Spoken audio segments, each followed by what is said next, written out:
गणतंत्र में। तो गणतंत्र में ऐसा नहीं होता, क्योंकि गणतंत्र में बहुत सारे लोगों के द्वारा चुनी हुई सरकार होती है।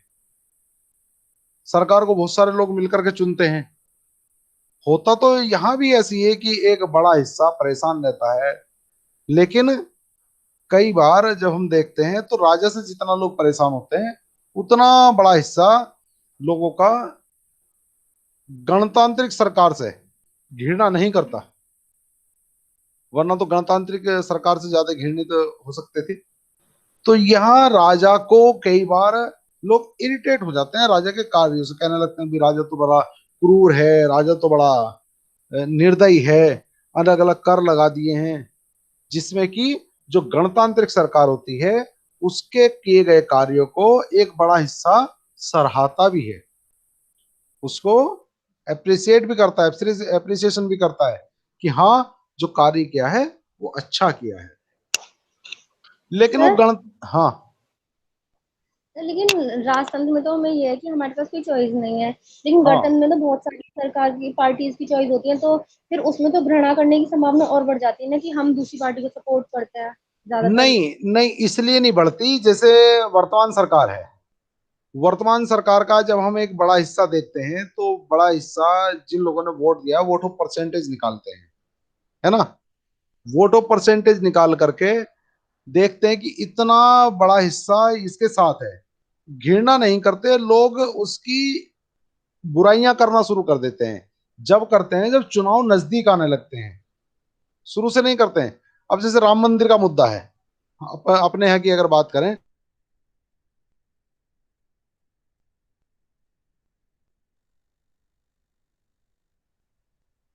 तो अलग अलग सरकारों ने अलग अलग अलग अलग पार्टियों के लोगों ने राम मंदिर को ये कहना शुरू कर दिया है कि राम मंदिर से क्या लाभ होने वाला है ना।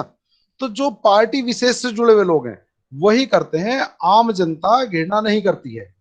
आम जनता को तो अगर अब के समय में देखा जाए, जनधन योजना चल रही है, लोगों के मकान बना के दिए जा रहे हैं, आवास, प्रधानमंत्री आवास योजना चल रही है, शौचालय बना के दिए जा रहे हैं, आयुष्मान भारत का एक कार्ड बना दिया लोगों के इलाज के लिए। तो जो एक बड़ा हिस्सा है, बड़ा हिस्सा तो उससे प्रसन्न रहता है। बड़ा हिस्सा सरकार के कार्यों से प्रसन्न रहता है, बड़ा हिस्सा सरकार के कार्य को एनालाइज करता है, और वो सोच लेता है, घृणा नहीं करता है, वो सोच लेता है कि ये अच्छा कार्य नहीं करेगा तो हम 5 साल बाद बदल देंगे। राजा से घृणा इसलिए करने लगते हैं लोग, क्योंकि राजा का कार्यकाल कब तक है ये कुछ निश्चित नहीं होता। क्लियर हुआ? हम्म।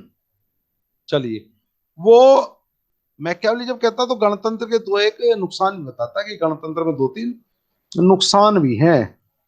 वो कहता है कि संकट काल में वे समर्थ नहीं होते। जो संकट का काल आता है उसमें राजा तो अकेला है, उसको अकेले निर्णय लेना है। लेकिन जो गणतंत्र सरकार है, गणतंत्र सरकारों में सभी दलों के लोगों को बुलाना पड़ता है, जनता की राय पूछनी पड़ती है, तो इतने काफी देर हो जाती है ना। सबसे बड़ा दोष वो गणतंत्र में बताता है कि दलबंदी का काम है। यहाँ दल हैं बहुत सारे, और बहुत सारे दल होने की वजह से प्रत्येक निर्णय लेने में समस्या उत्पन्न होती है। कोई भी निर्णय जब लेना होगा तो उसमें समस्या आएगी, जिसमें कि ऐसा राजा के यहाँ नहीं होता। राजतंत्र में क्या होता है कि राजा ने अपनी मंत्रिमंडल को बुलाया और अपना निर्णय सुना दिया। ज्यादा से ज्यादा वो मंत्रणा करेगा तो अपने मंत्रिमंडल के साथ करेगा, अपने अमात्यों के साथ करेगा। लेकिन जब हम यहाँ की बात करते हैं, तो यहाँ लेकिन जब यहाँ की बात करते हैं गणतंत्र की, तो गणतंत्र में बहुत सारे दल होते हैं, और बहुत सारे दल होने की वजह से अलग अलग सभी दलों को बुला करके बैठक करनी होती है। बैठक करके तब निर्णय लिया जाता है कि हमें करना क्या है। इसलिए मैकियावेली इटली के लिए तो राजतंत्र ही चाहता है। वो चाहता है कि इटली में तो राजतंत्र ही होना चाहिए। गणतंत्र अच्छा है लेकिन इटली में राजतंत्र चाहिए। राजतंत्र क्यों चाहिए? क्या कह रहे हो? इटली के एकीकरण के लिए। हाँ, इटली के एकीकरण के लिए चाहिए, लेकिन राजतंत्र के हो तो गणतंत्र से भी सकता था। लेकिन उसने क्या कहा कि उस तीन रीजन बताए जो इटली है, इटली में मुख्य तीन कारण बताए उसने कि वहां गणतंत्र क्यों ना हो के राजतंत्र ही होना चाहिए। वो कहता है कि जो इटली के लोग हैं उनका चरित्र भ्रष्ट हो गया है, वो भ्रष्ट चरित्र के हो गए हैं। अगर गणतंत्र की बात करेंगे तो गणतंत्र में होगा क्या कि अगर हम गणतंत्र की बात करते हैं तो गणतंत्र में ये होगा कि जो भ्रष्ट लोग हैं वो पैसा लेकर के या किसी लालच में आकर के ऐसी सरकारों को चुनने का काम करेंगे जो सरकारें ऑलरेडी भ्रष्ट हैं। तो मैकियावेली क्या कहता है कि इटली के लिए तो राजतंत्र ही होना चाहिए, इटली में गणतंत्र नहीं, क्योंकि इटली के जो लोग हैं वो भ्रष्ट हो चले हैं। अगर वो गणतंत्र भी आ जाएगा तो ऐसे दलों को और ऐसे व्यक्ति को चुनेंगे जो पहले से भ्रष्ट होगा। और वो पहले ही ऐसा चाहता है कि जो इटली है, इटली का एकीकरण होना चाहिए, इटली अलग अलग हो गया है, एकीकरण होना चाहिए, शक्तिशाली राज्य के रूप में उभर के आना चाहिए। और ये होगा कब? जब वहां मजबूत राजा होगा, जब मजबूत राजा होगा, मजबूत दृढ़ इच्छा शक्ति वाला राजा होगा, तब होगा।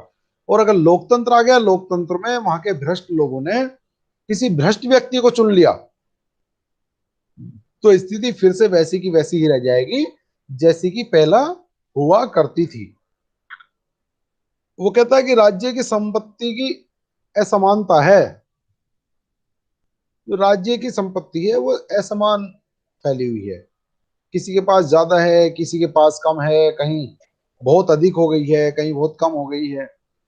तो जो अधिक संपत्ति वाले लोग हैं वो निश्चित रूप से राज्य की व्यवस्था में कब्जा कर लेंगे। गणतंत्र में ऐसा होता नहीं है। गणतंत्र में तो प्रत्येक व्यक्ति को अधिकार है कि वो चुनाव लड़ सकता है, प्रत्येक व्यक्ति को अधिकार है कि वो अपनी मर्जी से वोट दे सकता है, प्रत्येक व्यक्ति को अधिकार है कि वो अपनी मर्जी की जो राजनीतिक पार्टी है या अपनी मर्जी का जिसे वो राजा चुनना चाहता है उसके लिए कैंपेनिंग कर सकता है। लेकिन ये सब कहाँ नहीं है, ये सब राजतंत्र में नहीं है। तो इसलिए उसने कहा कि इसलिए इटली में तो राजतंत्र ही होना चाहिए, और राजतंत्र थोड़ा निरंकुश टाइप का होना चाहिए, क्रूर टाइप का। हम्म। एक वो जो इटली की उस समय की अवस्था है, इटली को जो वो देख रहा है कि इटली पांच हिस्सों में टूट गया है, इटली के लोग भ्रष्ट हो चले हैं और पोप का अधिकार हो चला है, इन सब चीजों को देखते हुए वो कहता है कि इसे तो राजतंत्र ही सुधार सकता है, भाई गणतंत्र नहीं सुधारेगा। कि गणतंत्र के चक्कर में अगर पड़ गए तो क्या होगा, जो पोप है निश्चित रूप से ऐसी सरकारों को चुनवाएगा कि जो सरकारें पोप के कहने में ही चलेंगी। तो इसलिए यहाँ राजतंत्र का होना जरूरी है, और राजतंत्र भी कैसा हो, जैसा वो द प्रिंस में बताता है कि अपनी इच्छा से चले और सिर्फ जो इटली है, इटली के एकीकरण के लिए काम करे। गणतंत्र की जो सरकारें होंगी वो निश्चित रूप से अपनी सरकारें बनाने के लिए पोप से मिलेंगी, ऐसे लोगों से मिलेंगी जो शक्ति संपन्न होंगे, साधन संपन्न होंगे, ऐसे लोगों से मिलेंगी जो पैसे में बाहुबली होंगे। और जब बाहुबली और पोप के समर्थन की सरकार चुन के आएगी तो इटली का एकीकरण नहीं करेगी, वो क्या करेगी, वो इटली को अपने फायदे के लिए इस्तेमाल करेगी, जैसा कि उसने फ्लोरेंस में देखा था, है ना।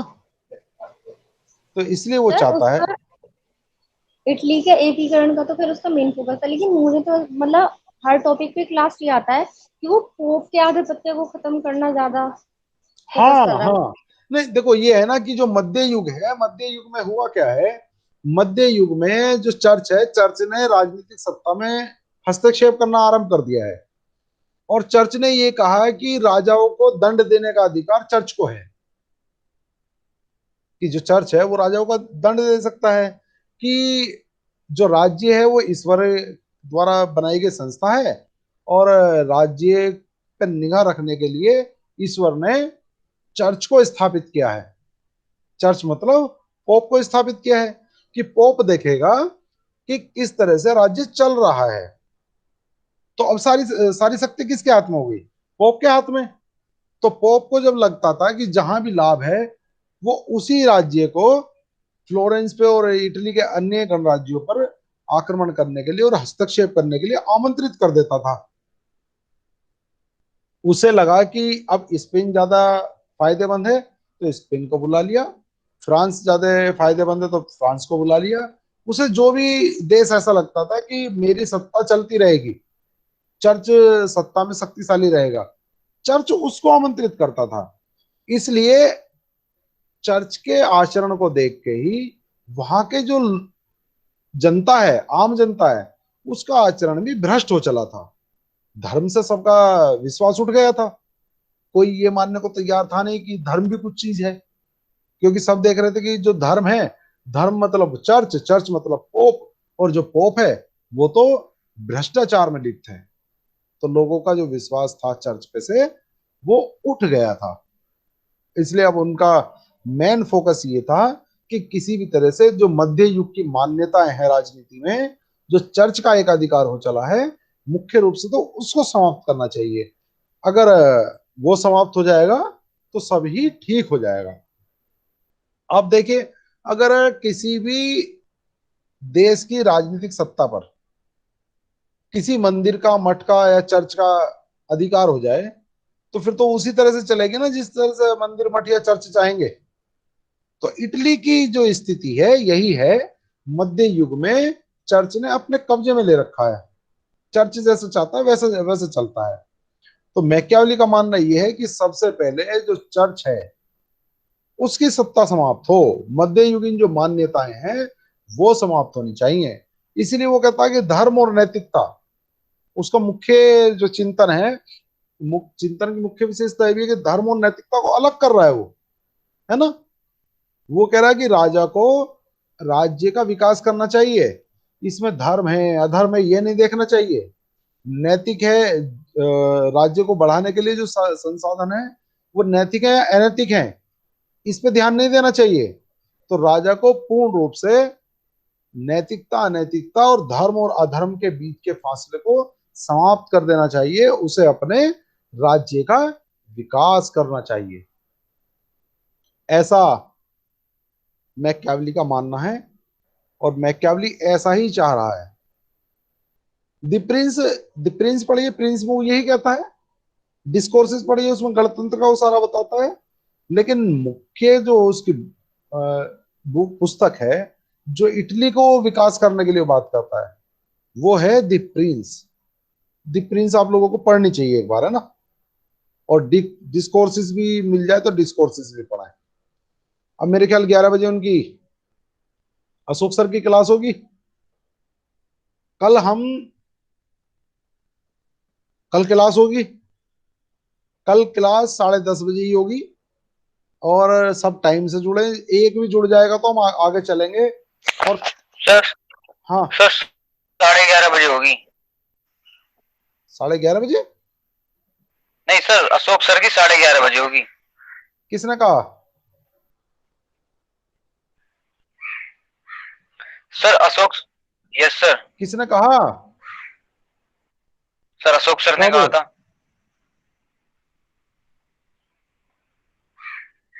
सर अशोक सर ने कहा था। अशोक सर ने कहा था? सर जब लास्ट टाइम क्लास ली थी। अच्छा, चलिए फिर भी हम तो अभी 11 बजे छोड़ देंगे। अगर उन्हें अभी क्लास लेनी होगी तो ले सकेंगे ना, है ना। कोई बात नहीं, यस ये ना सर। कहे जी मेरी क्लास के टाइम पे क्लास बिजी थी। ठीक है ना। 5 मिनट और डिस्कस करते ओके हैं। कल हम डिस्कस करेंगे राजा के ओके कर्तव्यों को, ओके कि राजा को क्या क्या करना चाहिए। ठीक है। और कल थोड़ा सा टाइम से जुड़ेंगे। तो आज की अटेंडेंस गौरव और साक्षी 2 लोग हैं आज, है ना। तुम भी टाइम से आया करो यार। गौरव बड़ी लेट आए, क्यों गौरव? गौरव सर दरअसल लिंक की वजह से, सर लिंक की वजह से रह गया सर। मैं लिंक का वेट कर रहा लिंक था कि वही नया है लिंक भाई, आएगा। जब नया आएगा तो मैं बता दूंगा। सर अब रोज सर हाँ, यही जब रहेगा। जैसे नया आएगा, एक हफ्ते में एक बार लिंक बदलता है, एक हफ्ते में एक बार लिंक बदलता है। ओके तो सर। जैसी लिंक दोबारा बदलेगा, दोबारा मैं बता दूंगा। जी सर, सर मालूम कोई नहीं कोई था। बात नहीं। अब ये कर लेंगे ओके ना, मैं सर। इसी लिंक को रोज भेज दिया करूंगा व्हाट्सएप पे। सर इसलिए मैंने आपको, हाँ, तुम फोन कर रहे थे तो मैं, हाँ, जी सर, सर इसलिए मैंने आपको हाँ, कॉल तो मैं किया था। क्लास ले रहा था, मैंने ऑन करके छोड़ दिया था तुम्हारा, है ना। चले ठीक है, साक्षी भी शिकायत बता रही थी लिंक जी की। सर। जी। साक्षी, तुम्हें भी लिंक की शिकायत थी? चलिए ठीक है, कल 10:30 बजे मिलते हैं ना। ठीक है, नमस्कार। ठीक है सर, नमस्ते। नमस्कार। अच्छा ये बताओ, ये